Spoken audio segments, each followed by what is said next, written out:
Tonight what we're going to do is, since this is a very common question that we get, is how to tease feed and get small neonates or between neonate and juvenile snakes to feed.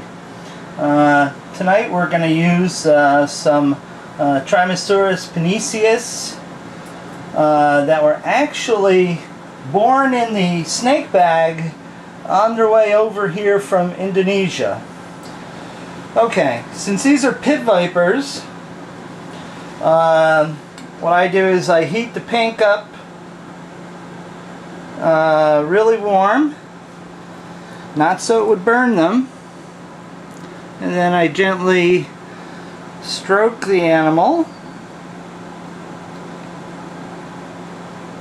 and then I usually will stick it in their face, and then once they grab,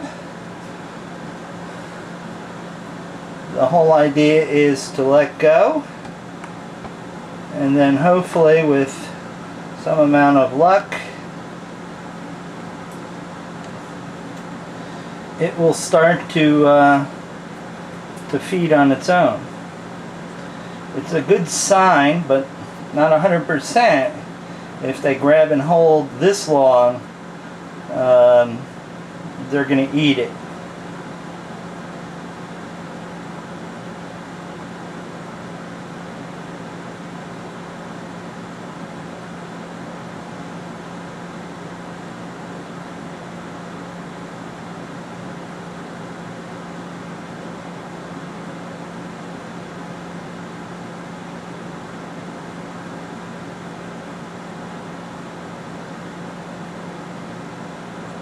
And yes, it looks like we have a winner.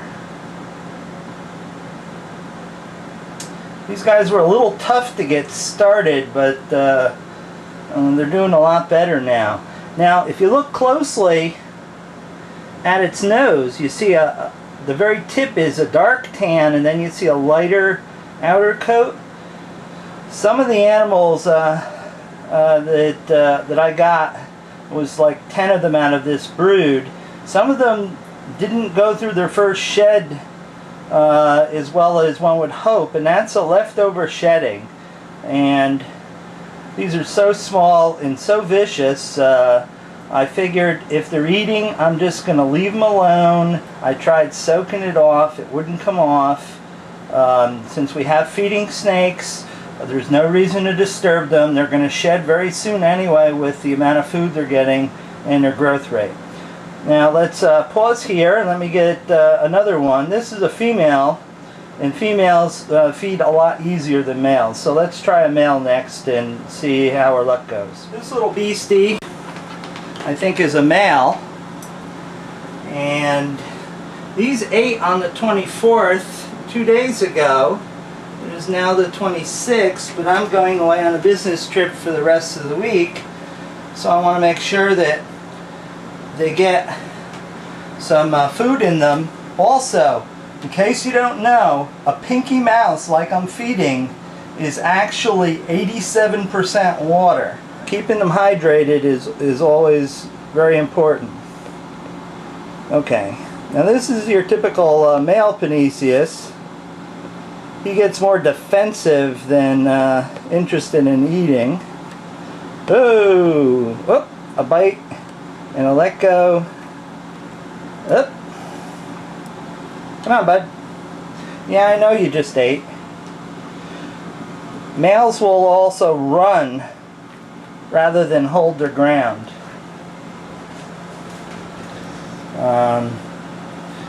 These guys are just all over the place. Come on. Oh! It's a vaulting snake. Sometimes you just don't win. And since he just ate 2 days ago, I am really not going to have a major case of heartburn if he doesn't eat. Okay. If you're just persistent, sometimes your persistence will pay off, and they will strike and hold, and then if you just leave them alone, disturb them as little as possible, I swear if sometimes, oops, sorry about that folks, I swear sometimes if a fly farts in the room, they drop the damn thing. So you have to sort of be very, very patient and try not to disturb them. You know, meanwhile, I'm burning tape here, but you know, I think this would be a valuable little video for those keepers out there, that, especially the non-experienced ones, that end up taking home a baby snake that's not necessarily feeding and is hotter than they really want. I guarantee you almost never have to tease feed a gaboon viper or a rhino or a puff adder for that fact. Okay, here's number 2. Say if you're just a little persistent, sometimes it pays off.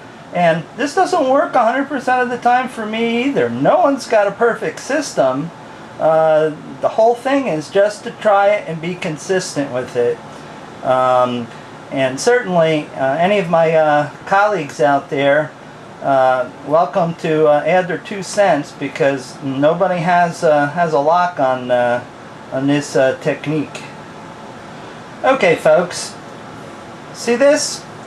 Alls I did was I snapped the lid of the container on, and it spooked him, and he dropped it.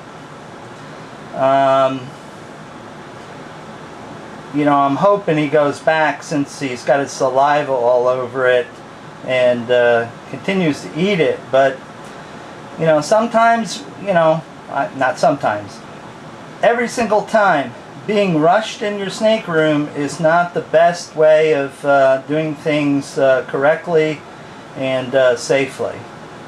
This is a different one. I have 4 of these little pups. 2 I set aside for a friend. The other 2 are available.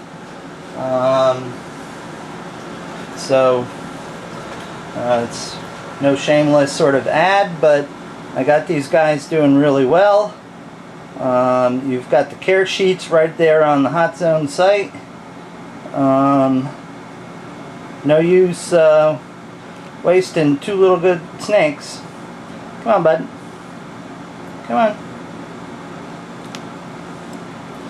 Like I said, these guys just ate, but I'm trying to power feed them a little bit.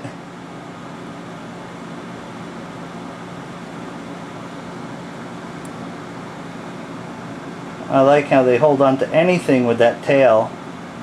Come on. Getting these guys to strike is never a difficult thing.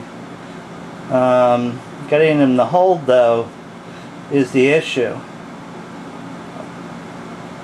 Now I'll show you next with some Papuan death adders, where it's tough to get them to strike and it's tough to get them to hold. You really have no choice but to really torque them off. Come on. Hold on to that. Some people wet the forceps a little bit, so it falls off and slides off the forceps, all the better. And I'm on this side of the camera, and you can see his head. His head is already has a dry patch of skin from the previous shed. Come on, bud. Try it. I dare you. Come on. Come on. Yeah, get him mad.